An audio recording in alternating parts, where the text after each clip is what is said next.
ዛሬ ህይወት ማዕድ ቆንጆ ሚኒ ፓስታ ፉርኖ በመጥበሻ በቀላሉ እንዴት እንደሚዘጋጅ አሳያችኋለሁ። አብረን እንቆይ።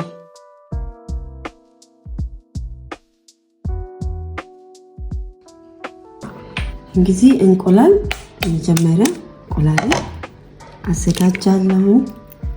የድንብላልና የሾርባ ቅጠሉን ደቀቅ አድርጌ እንደዚህ እንደምታዩት ከትፋለሁ።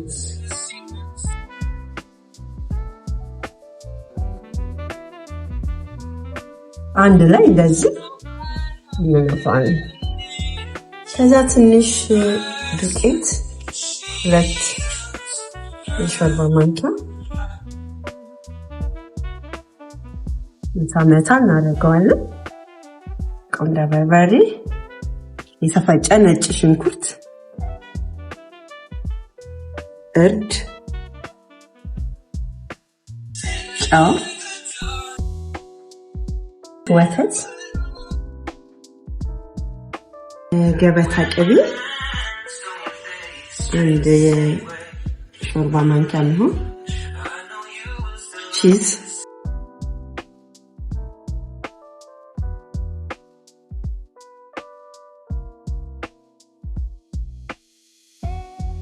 እንደዚህ አንድ ላይ እንቀላቅላለን። እንግዲህ እንደዚህ አግለን ገበታ ቅቤ ወይም ዘይትን መጠቀም እንችላለን። እኔ ሞር ጣዕም እንዲኖረው ለዛ ብዬ ነው። ምን እናደርጋለን? ትንሽ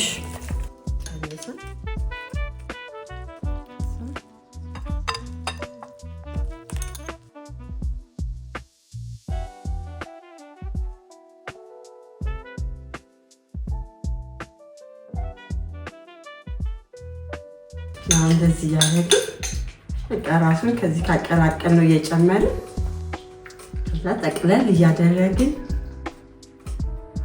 ራሳችንን እናደርጋለን ማለት ነው።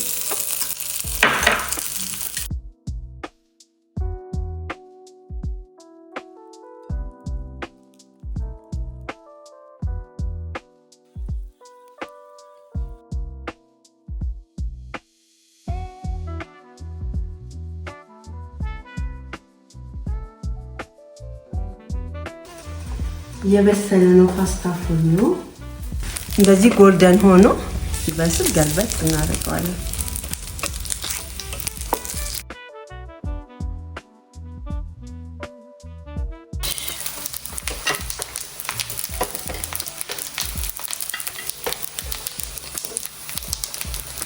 እንደምታዩት በጣም ቆንጆና ጎልደን ሆኖ በተለይ ድንገተኛ እንግዳ ከመጣብን አስቸኳይ ነገር ከፈለግን ለሱም እንደዚህ መስራት እንችላለን። እንዳልኳችሁ ከሶስ ጋር ማዘጋጀት ይቻላል።